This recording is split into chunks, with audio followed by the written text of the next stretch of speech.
Breaking tonight, new fallout from what looks like a serious health scare for Hillary Clinton, as both she and her husband do new interviews in an effort to convince America that she is healthy enough to possibly serve as our next president. Welcome to the Kelly File, everyone. I'm Megyn Kelly.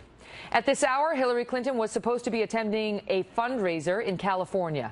Instead, she's at her home in Chappaqua, New York, unable to travel due to illness, and having to resort to a telephone interview in the last hour to knock down questions about her condition.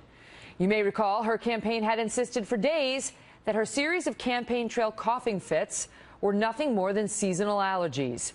That was until she attended the 9/11 memorial yesterday, and a now viral video showed her collapsing as she left. At first, the campaign kept the press in the dark about her condition. Then they said she was simply overheated. That was all, only to finally reveal hours later that she had actually been diagnosed with pneumonia days earlier. We'll discuss it all with Chris Stirewalt, Howie Kurtz, and Dr. Mark Siegel in a moment, but we begin tonight with Trace Gallagher reporting from our West Coast newsroom. Trace? Megyn, Hillary Clinton now claims she thought her cough really was allergies until she got diagnosed with pneumonia on Friday morning. She never explained tonight on CNN why she didn't disclose her illness to reporters on Friday night. And even on Sunday, after leaving a 9/11 event early, collapsing, and having to be dragged into a van by Secret Service, the campaign said Mrs. Clinton was just overheated. It took several more hours after the video went viral before the campaign finally released a statement from Clinton's doctor revealing she had been diagnosed with pneumonia and was dehydrated. At that point, even a top Democrat took a swipe at the veil of secrecy surrounding Secretary Clinton, apparently lumping everything from emails to illness. Former Obama senior advisor David Axelrod tweeted, quoting, "Antibiotics can take care of pneumonia. What's the cure for an unhealthy penchant for privacy that repeatedly creates unnecessary problems?" The Clinton campaign has since acknowledged mishandling information about the illness and claims to be working with her doctor on a full release of medical records that will show Mrs. Clinton has, quote, "no other undisclosed condition." Mrs. Clinton was not asked tonight about a report in our cousin publication, the New York Post, saying that after she collapsed on Sunday, she opted out of going to the emergency room and instead ditched her New York police escort and went to her daughter Chelsea's apartment. The Post says the move was to keep details of her medical treatment under wraps. The Clinton campaign has dismissed that. Mrs. Clinton walked out of her daughter's apartment, as you see, an hour later, saying she felt great. But tonight, former President Clinton told Charlie Rose this apparently has happened before. Watch. Well, if it is, it's a mystery to me and all of her doctors. Rarely, but on more than one occasion over the last many, many years, the same sort of things happened to her when she just got severely dehydrated.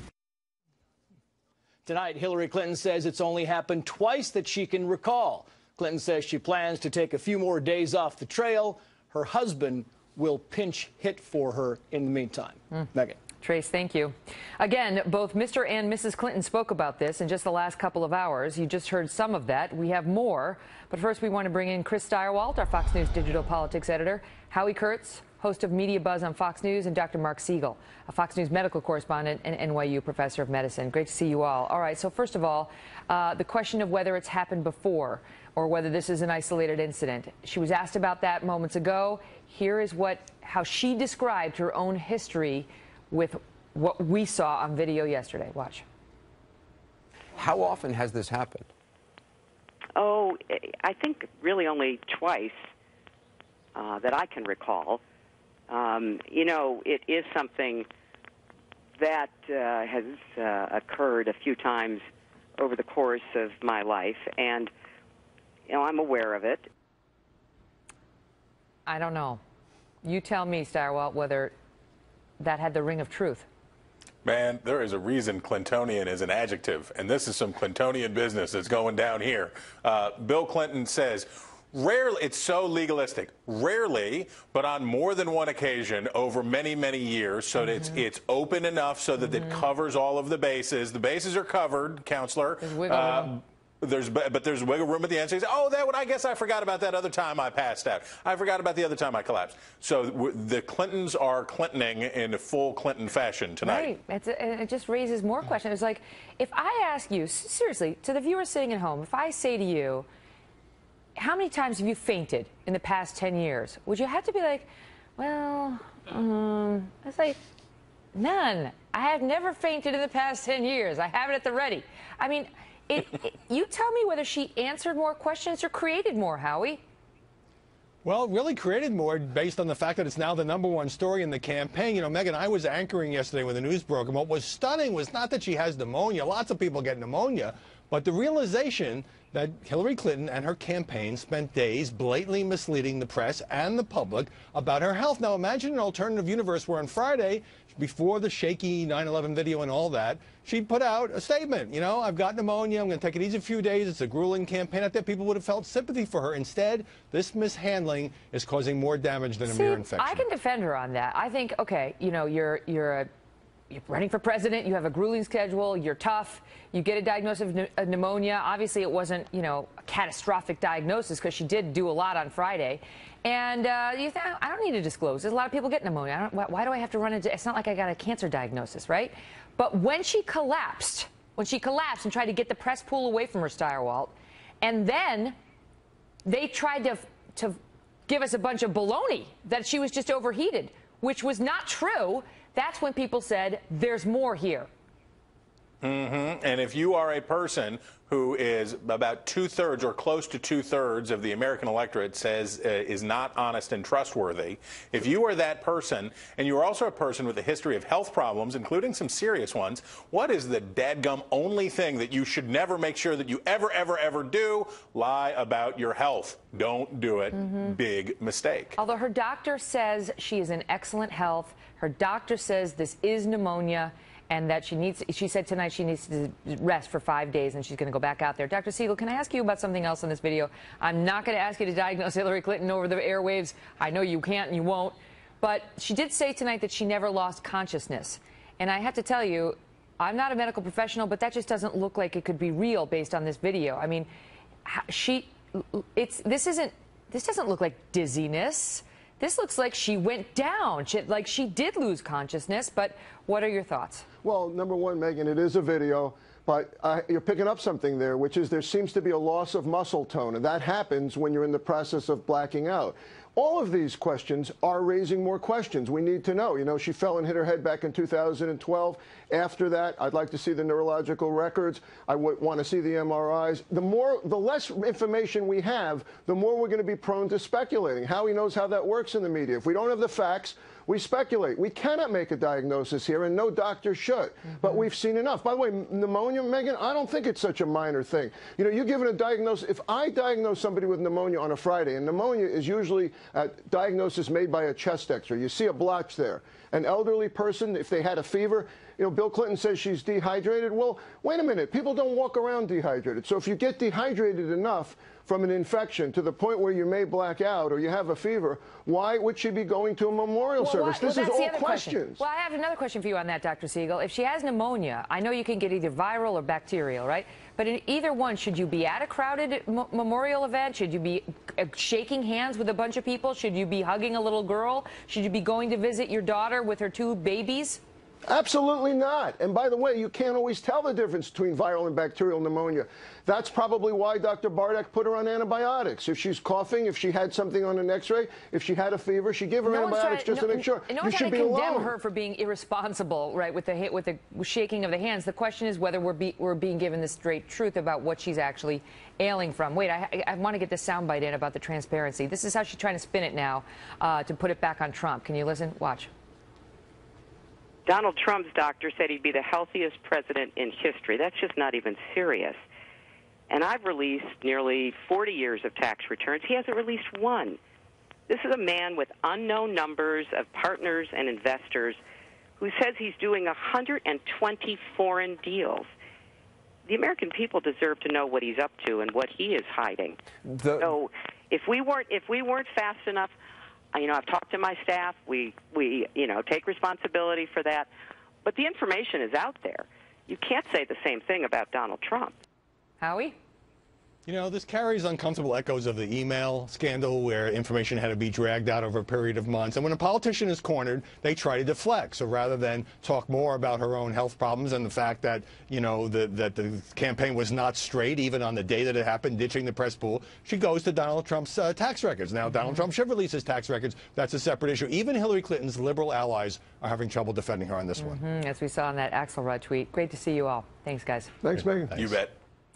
Also breaking tonight, a late-day hearing on Clinton emails explodes into angry exchanges. What information do you believe that Congress does not have the right to see?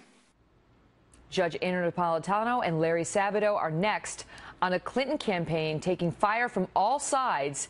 And what would happen if she had to drop out of this race over health?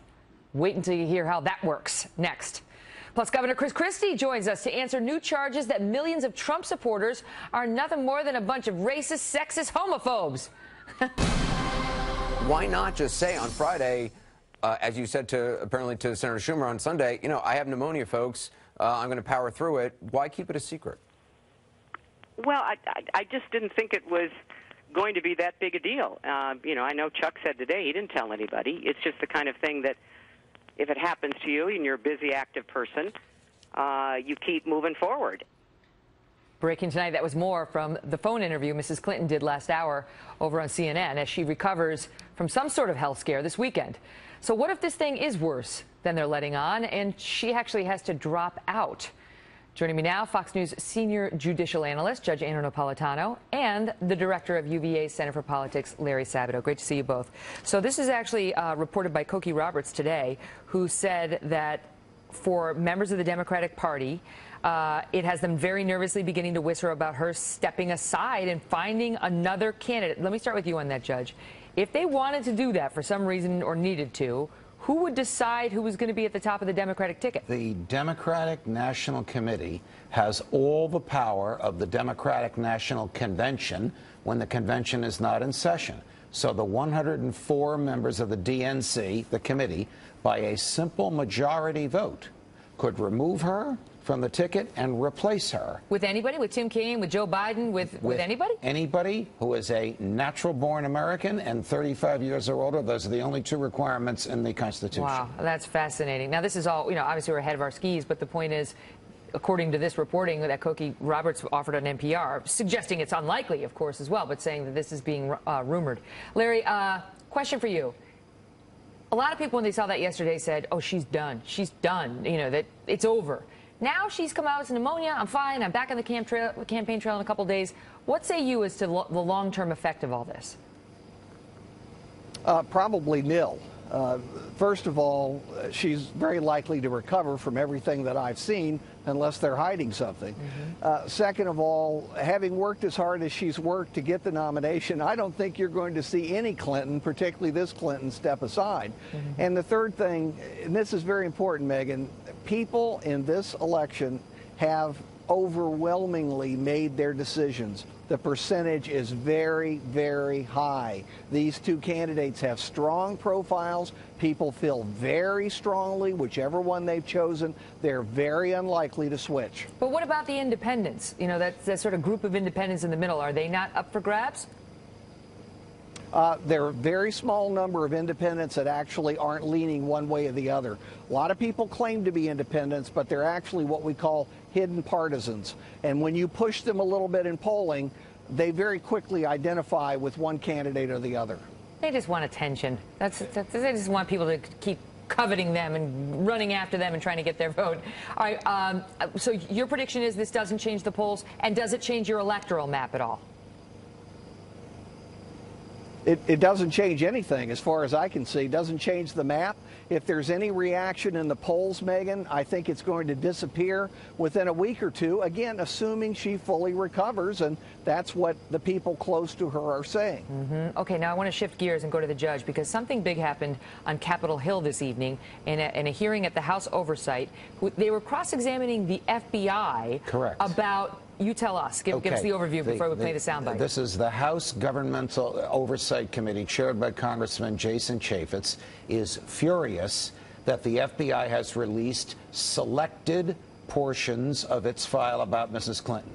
At the same time the FBI was being interrogated by Congressman Chaffetz, his opposite number in the Senate, Senator Grassley, the chair of the Senate Judiciary Committee, was making a speech about the same thing. Okay, so both bodies are upset. Quickly, go ahead. How did the FBI decide what to keep secret and what to release, and how can they do that to the Congress? Our representatives feel that the FBI held back too much, that our representatives get to see more. And watch what happened when the FBI testified today.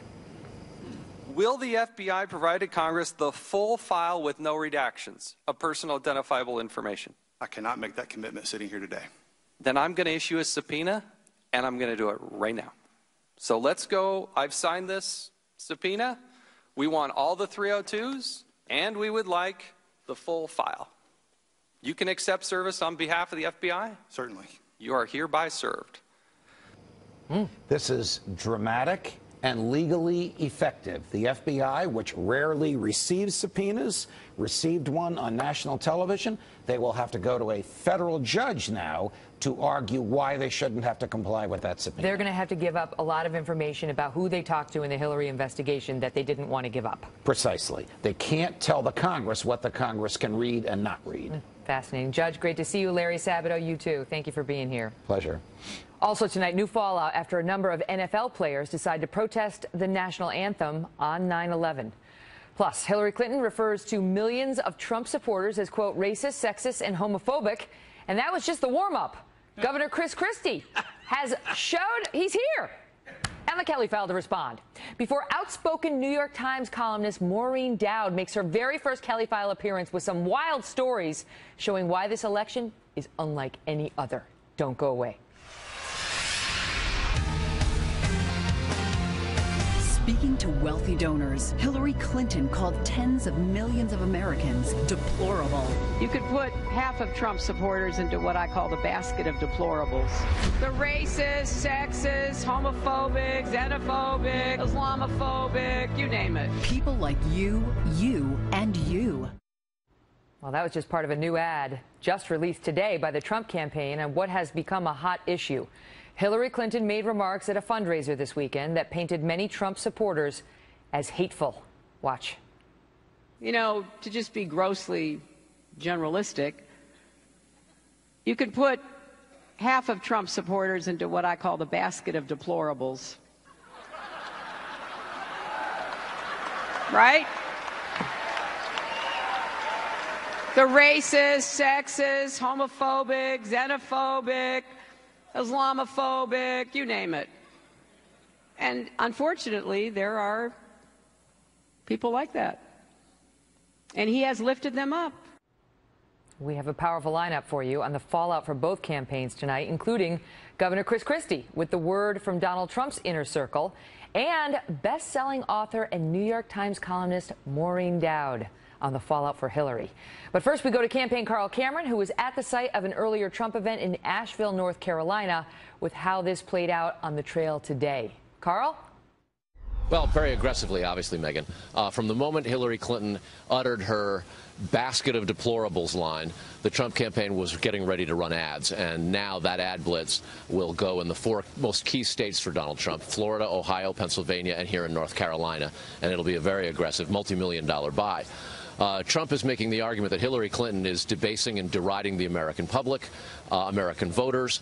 And to illustrate his disagreement with that, he brought a handful of folks up on stage today to explain why they, black, white, Hispanic, were not xenophobic, homophobic, Islamophobic, or any of the others, and trashed Hillary Clinton, saying that this statement makes her now officially unelectable. Watch. Hillary Clinton has been running a hate-filled and negative campaign with no policy, no solutions, and no new ideas. Hillary Clinton can never be president of this country. Not.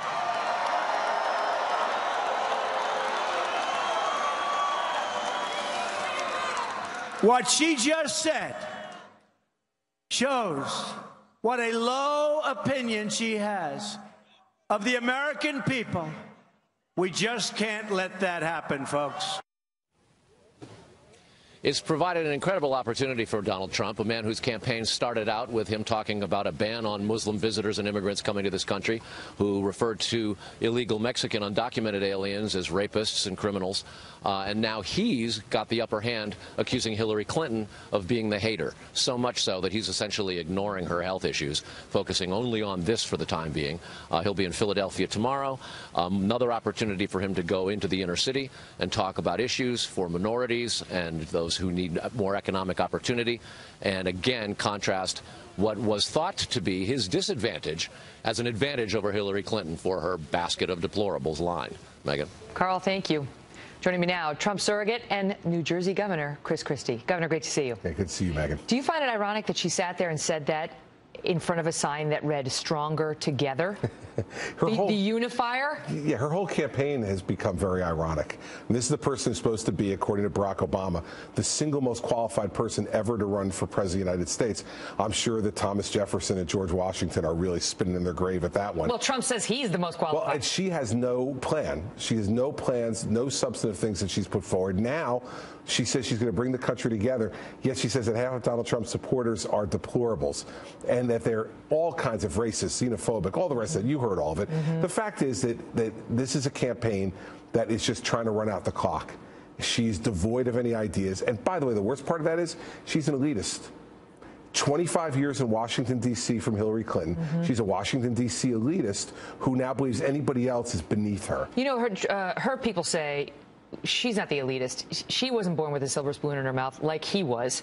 She wasn't raised in these New York City circles. She doesn't have a picture of herself at Mar-a-Lago in her white tennis outfit. You know, they're trying to say he's the elitist. She actually pulled herself up from nothing. Well, what she did was she and her husband set up a foundation that made them wealthy after they left office. And that's what she did. So now, if you want to call that, she spent her entire life in government service, except for her law firm years. But Megan, if you listen to her, she was flat broke when she left the White House. Right. Okay, so all the pulling up by the bootstraps before then, I'm not to any way demeaning how hard she may have worked, but she said she was flat broke when she left the White House. Now all of a sudden they are multi-millionaires from foreign countries, from big corporations. They paid Bill Clinton for speeches right after they did a solid for the company. Yeah, and as Secretary of State, you wrote a check to the foundation. You got to go into the Secretary of State's office and have a meeting. I mean, if you call that pulling yourself up by your bootstraps, I call it ripping off the American people. Well, I'm talking about the difference between how they were raised and what kind of families they came from. But I want to ask you this, because she's talking about he's talking about her now running a hate-filled and negative campaign. That was Trump saying she's running a hate-filled campaign. That's been her allegation about him all along. And even though this is obviously a huge political blunder by her, do you think she has any sort of a point in raising that with him? Because, as you know, he has made some points that have been very controversial, like the Mexican judge can't decide my case because he's, quote, Mexican, but he's not Mexican, he's from Indiana. Well, listen, I think that Donald has said and gave a speech in North Carolina that I think was a meaningful moment in this campaign when he said that if he said things during the campaign that have hurt people, that he has real regret for that. Well, he didn't name anything, Governor. He didn't take responsibility for a single remark. Sure, he took responsibility for the fact that if he said things that hurt people, he regrets it. Have you heard Hillary Clinton say that? Megan, but seriously now. What kind of taking responsibility is that? If somebody on your staff came to you and said, you know, I'm sure I've done some wrong things over the past, like, 8 years, and I take responsibility. That's meaningless. Well, that's not 10 or 8 years. Here's the thing. Hold the two of them to the same standard. Hillary Clinton does not express regret over the things that she's done and said about Donald Trump and what she calls She says she regrets his comment. She's sorry as a political matter. She regrets it because it's now been stuck in her ear on national television, not only by paid media, but by free media who thinks it's ridiculous. She said it repeatedly. Nobody called it to her attention the first time. That's a really stupid and offensive thing to say. Yeah, well, you know why? Two reasons. One, she doesn't have people around who speak the truth to her. That's pretty obvious. And secondly, the other problem is she believes it. That's what she believes. You know, sometimes people say things over and over again that are wrong where we sit back and say, how could they possibly say that? Here's how. They believe it. All right, I got to ask you one other thing. Sure. So I haven't seen you since you became a Trump surrogate, and you took a lot of heat from people for that. And I just went back and looked at Jennifer Rubin, conservative columnist for the Washington Post, wrote that you'd been ruined by it. You'd gone from someone admired for your political talent to the object of derision as an errand boy. Yeah. Ouch. Yeah, well, seriously, I don't really care what someone like Jennifer Rubin says if I'm an object of derision to her, because what I'm trying to do and make sure that Hillary Clinton doesn't get into the White House, I think I'm doing the right thing. Governor, great to see you. Thanks, Megan. Great to be with you. Joining us now with more in a Kelly File. First, New York Times columnist Maureen Dowd. She has a new book out tomorrow entitled The Year of Voting Dangerously, The Derangement of American Politics. Maureen, great to have you here. Thank you, Megan. This is an award-winning, Pulitzer Prize-winning journalist, so we're honored to have you here. I want to start with, because you have been tough, very tough on both sides. And I can't tell who you're going to vote for. I'm not going to ask you that. But it's not like, I know our viewers are thinking, New York Times! But you've been just as tough on her as you have on him. Basket of deplorables. What did you think when you heard that? Well, the first thing I thought is that's my family they're talking about. Because Trump supporters. Yeah, because I have essays in the book by my brother and sister who are both explaining why they're going to vote for Trump. And it gave me a very interesting insight into what Paul Ryan and Mitch McConnell must be thinking but can't say.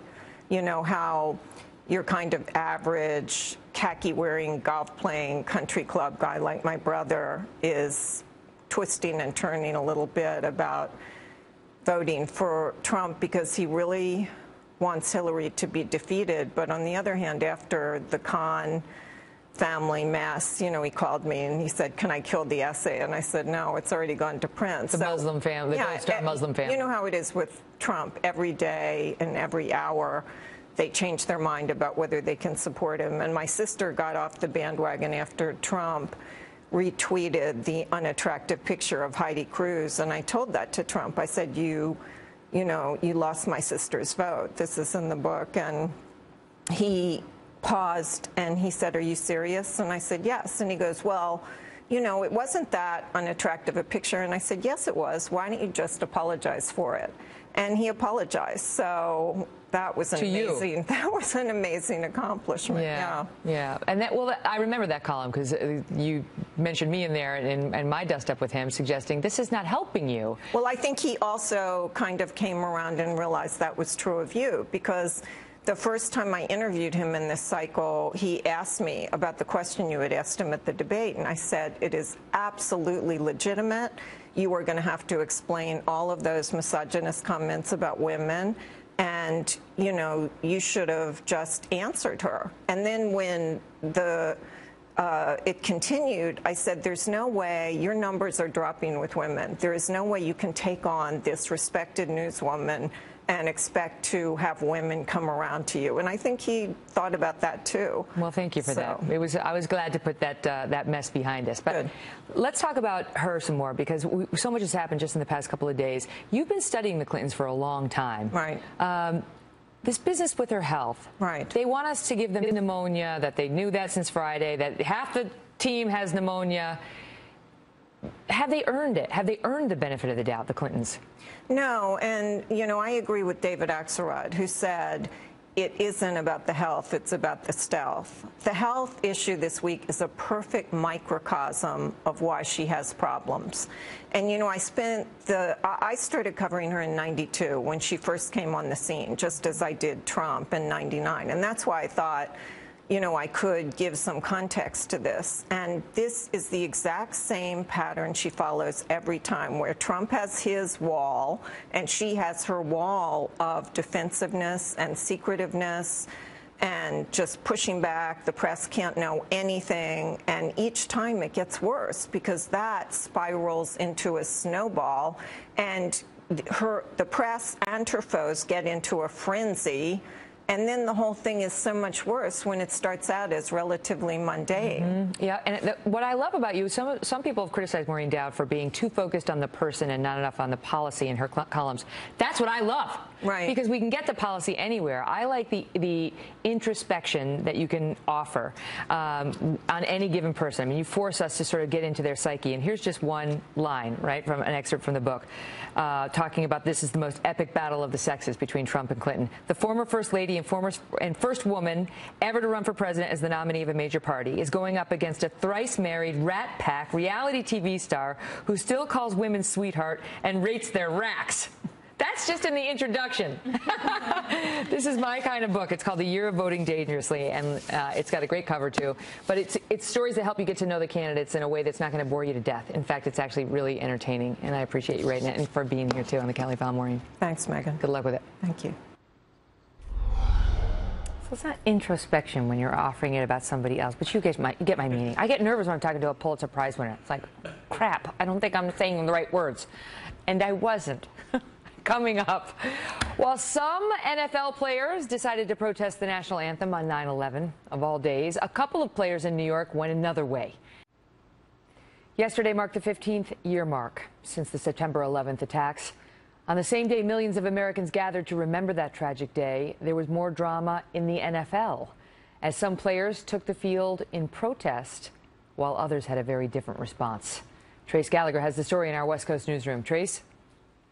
Megan, some of the players are out to support 49ers quarterback Colin Kaepernick. Others are trying to continue the conversation that Kaepernick started. Kansas City Chiefs cornerback Marcus Peters had kind of a double moment. He linked arms with his teammates during the anthem to show unity with them, but also raised his fist in a move reminiscent of black athletes in the '68 Summer Olympics in Mexico City. Peters said his gesture was meant only as support, not disrespect.